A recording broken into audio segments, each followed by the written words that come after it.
것은 아닙니다. 작은 불씨가 온 산을 태우는 거죠. 오늘 생명의 작은 불씨가 여러분의 집안에 생명의 불꽃이 될 것이고, 우리 교회에 생명의 작은 이 불씨가 부천의 이런 일대를 생명을 불씨가 되고, 또 이 나라의 작은 생명의 불꽃이 되기를 원합니다. 예루살렘에 작은 생명의 불씨가 있었습니다. 시므온이라는 사람입니다.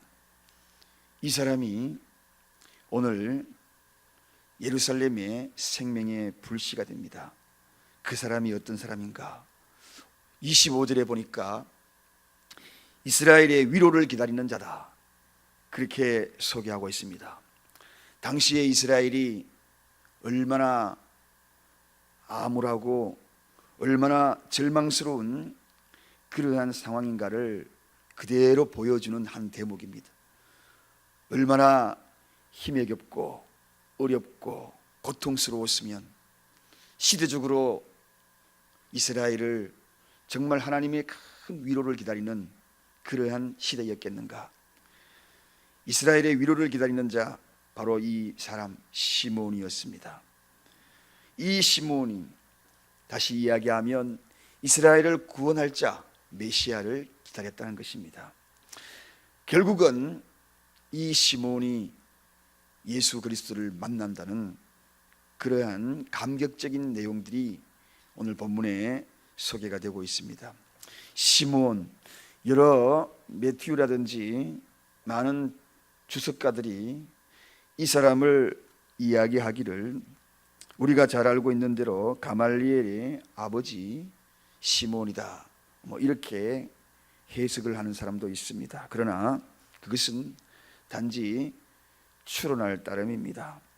특별한 자료가 있는 것이 아닙니다. 그저 하나의 전설적인 이야기로 그들이 생각하고 있는 그러한 내용입니다. 왜냐하면 당시에 종교 지도자들이라든지 그리고 당대에 하나님을 믿었던 많은 사람들이 타락의 일로를 걷고 있었기 때문입니다. 그런 것을 보아서 이 시므온은 아마도 아주 평범한 그런 사람이었을 것이다, 이 이야기가 훨씬 더 설득력이 있습니다. 이 평범한 한 사람이 이스라엘의 위로를 기다렸다는 것입니다. 메시아를 기다렸다는 것입니다. 이스라엘을 구원할 예수 그리스도를 기다렸다는 것입니다.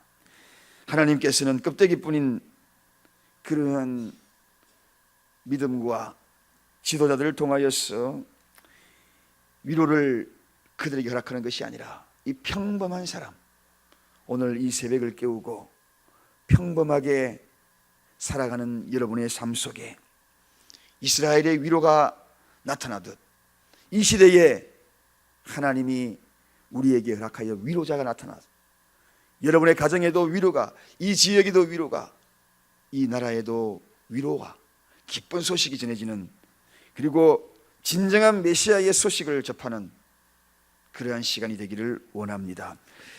이번 40일 특별 새벽 기간 동안에 시므온처럼 예수를 만나는 은혜가 있기를 간절히 축원드립니다. 너무나 어려운 시기에 정말 위대한 예수를 만남으로 우리에게 큰 위로를 받고 여러분이 작은 불씨가 되어서 생명의 불꽃이 여러분의 가정에도 불타오르고, 그리고 사업장에도 이 교회에도 활활 불타오르는 그런 뜨거운 40일 기도 시간이 되기를 원합니다. 그렇다면 이 시므온이 어떤 사람이었는가? 우리가 시므온을 닮을 필요가 있습니다. 그래야지 우리도 주님 만날 것 아닙니까? 예수를 만날 것 아닙니까? 오늘 성경에 보니까 이 시므온을 소개하기를 의로운 사람이다, 25절 보니까 이 사람이 의롭고 그렇게 소개하고 있습니다. 시므온, 의로운 사람이다, 의로운 사람이다. 의로움이 무엇인 뜻입니까? 한마디로 바르고 정직했더라, 그런 사람. 바르고 정직했더라.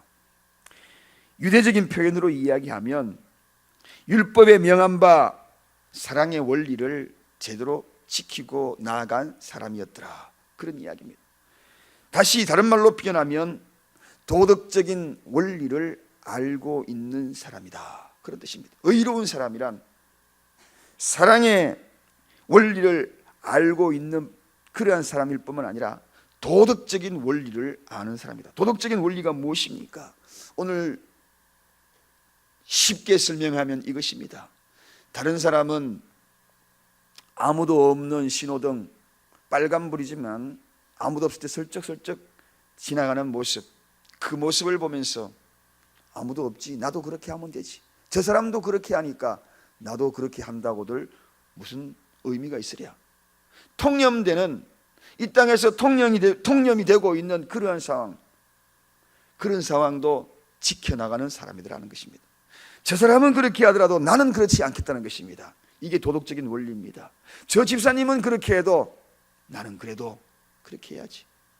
많은 사람들이 오늘 저렇게 하니까 나쯤이야, 나도 그렇게 해도 뭐 특별한 문제가 아니겠지, 이런 세대에 살아가고 있는 그 당시, 오늘 이 시대 도덕적인 원리라는 것은 저 사람은 그렇게 해도 나만은 이걸 지켜나가야지, 저 교회는, 저 성도는 저 환경에서 저렇게 한다 할지라도 나만은 지켜나가야지. 이것이 바로 도덕적인 원리입니다. 타락을 가장 막을 수 있는 것은 무엇인가? 타락의 물기운은 다른 사람이 그렇게 한다고 해서 나도 그렇게 하면 타락이 물밀듯이 이 땅을 잠식하거든요. 저 가정이 그러니까, 저 사업터가 그러니까 나도 그러면 되지 라고 생각을 하시면 타락이 물밀듯이 밀려오는, 저 교회가 그러니까, 내 신앙도 뭐 저렇게 하니까 라고 하면 타락이 물밀듯이 밀려오는 것입니다. 그걸 차단하는 것이 뭔가? 도덕적인 원리입니다.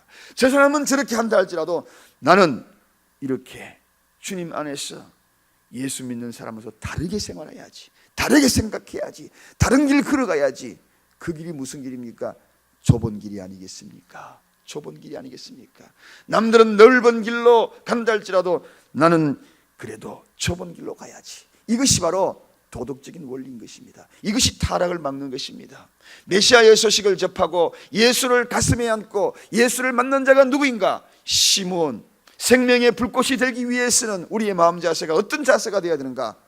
바로 이 도덕적인 원리를 적용하는 자가, 생명의 불꽃이 그에게 임할 뿐만 아니라 그 가정을 메시아가 임하고, 주님이 그 가정에 임하고, 주님이 우리 교회에 임하고 뿐만 아니라 그 사람에게, 그 인생에게 임한다는 것입니다. 두 번째, 이 시몬은 어떤 사람인가? 경건하여 라고 25절에 소개하고 있습니다. 경건한 사람이었다. 경건이 무엇입니까? 경건이란 아주 쉽게 정의하면 하나님의 속성을 닮아가려고 하는 자. 다 같이 한번 따라 하십시다. 하나님의 속성을 담는 자. 하나님의 속성이 뭡니까? 하나님이 사랑이다 그러면 사랑을 닮아가는 겁니다. 하나님은 용서하는 자다 그러면 하나님의 용서를 닮아가는 겁니다.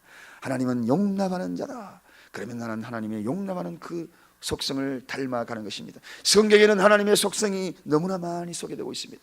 주일 오후에 하나님의 속성을 소개하는 시간이 여호와의 이름 아닙니까? 하나님의 이름 속에는 하나님의 속성이 담겨 있는 것입니다.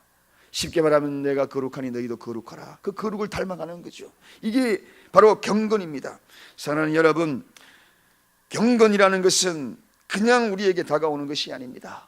경건은 어떻게 해야 경건이 우리에게 다가옵니까? 누군가가 이런 이야기를 했습니다. 기도는 경건의 통로라고. 기도 없이는 경건을 닮아갈 수 없고 경건한 삶을 살 수 없다는 것입니다. 기도 없는 경건은 양의 탈을 쓴 일이다, 그런 말이 있습니다. 우리가 잘 알고 있는 대로 기도 없는 경건은 모양은 있으나 경건의 능력은 없다, 이렇게 표현될 수가 있다는 것입니다. 바로 이 경건을 추구하는 사람이다. 하나님을 닮아가는 자, 예수를 만납니다. 가장 잘 통하는 사람이 누굽니까? 나를 닮은 자거든요. 나를 닮은 자를 가장 사랑합니다. 왜 우리가 자식을 사랑합니까? 나를 닮았기 때문에 그렇습니다. 이리 봐도 누가 봐도 아빠 닮았다, 그 이야기를 들으면 괜히 뿌듯해요. 기분이 좋아요. 그래서 하나님의 형상으로 그 형상의 닮은 모습을 자꾸 닮아오면, 하나님의 그 속성을 닮아가면 너무 하나님은 기뻐하는 것입니다. 그들을 만나 주시는 것입니다. 오늘 시므온이 바로 그런 사람입니다. 하나님을 닮아가자고 몸부림친 사람입니다. 시므온은 사회적인 사람, 사회 관심만 있는 그런 사람이 아닙니다. 인간만을 사랑하는 인본주의자도 아니었습니다. 그도 물론 사랑했습니다. 그러나 그의 최대의 관심사가 무엇이었는가? 하나님을 닮는 것. 하나님을 닮는 것. 주님, 내가 오늘도 주님을 닮아가고 싶습니다.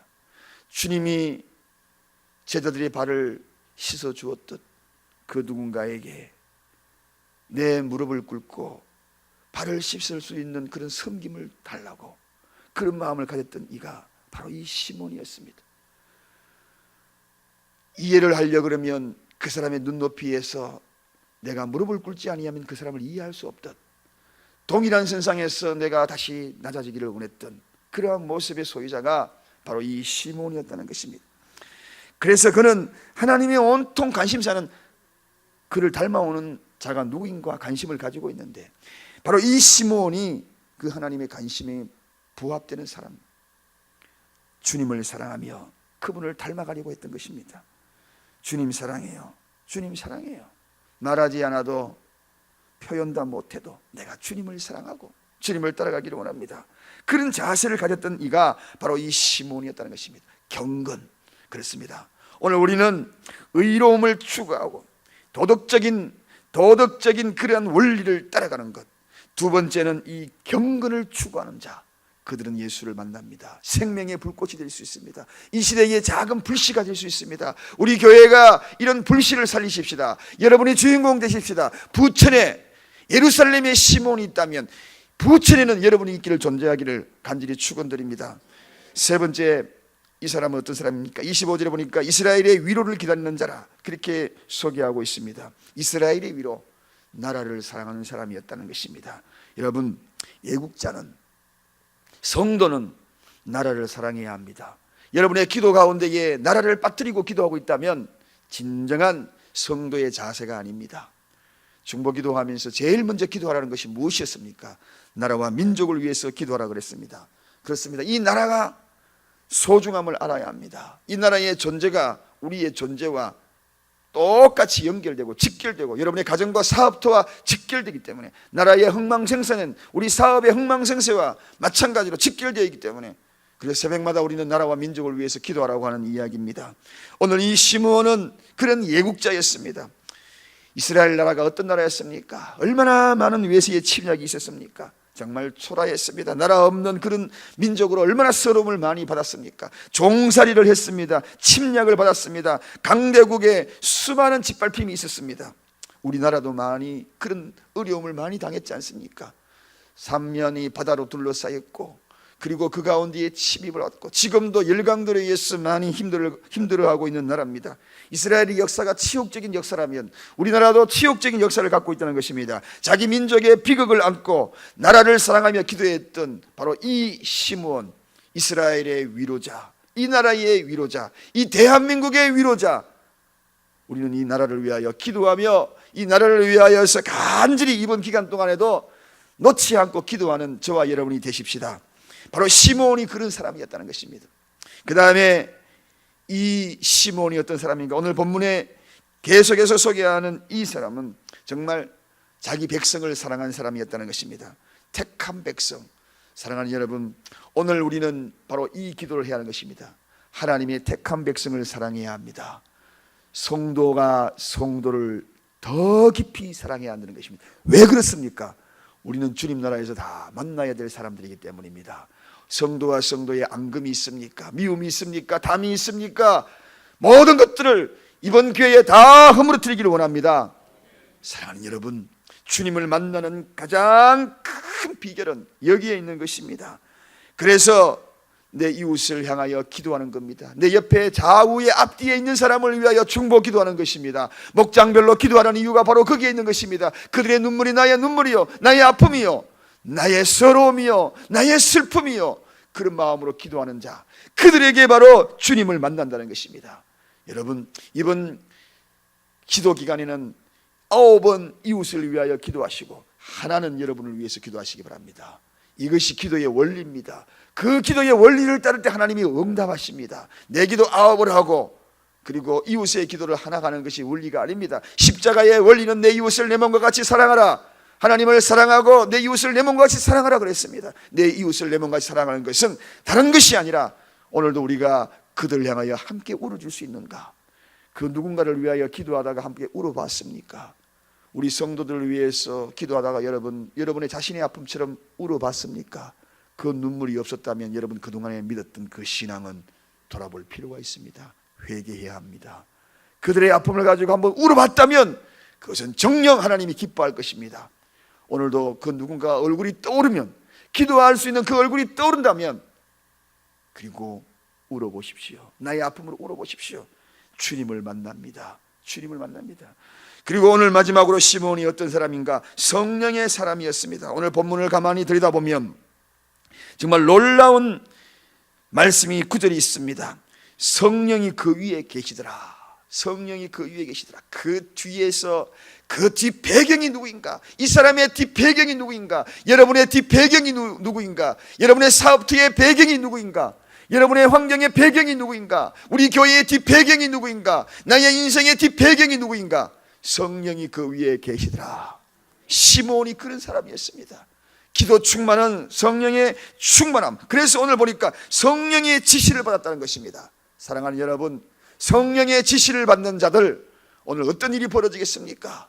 그들에게 나타나는 현상이 무엇입니까? 주님을 만나는 것은 당연한 일이 아니겠습니까? 성령이 오늘도 여러분의 있기를 원합니다. 성령이 지시를 받아 움직이는 저와 여러분이 되시기를 간절히 원합니다. 그리하니까 당연히 그의 눈에, 아무도 보지 못했던 그의 눈에 예수가 보였던 것입니다. 그래서 오늘 말씀의 마지막 부에 보면 예수를 만났더라. 예수를 만났더라. 오늘 이 시대에 예수를 만나서 동행할 수 있는 자가 누구인가? 하루하루 오늘 하루의 삶 속에, 내 걸음 속에 주님과 동행하는 자가 누구인가? 성령이 그 위에 임했더라. 성령이 그 위에 있더라. 성령이 지시하더라. 오늘도 무슨 일을 하든 간에 성령이 그 위에 임하며 성령이 지시하는 대로 가면 주님이 동행하실 것입니다. 예수를 만날 것입니다.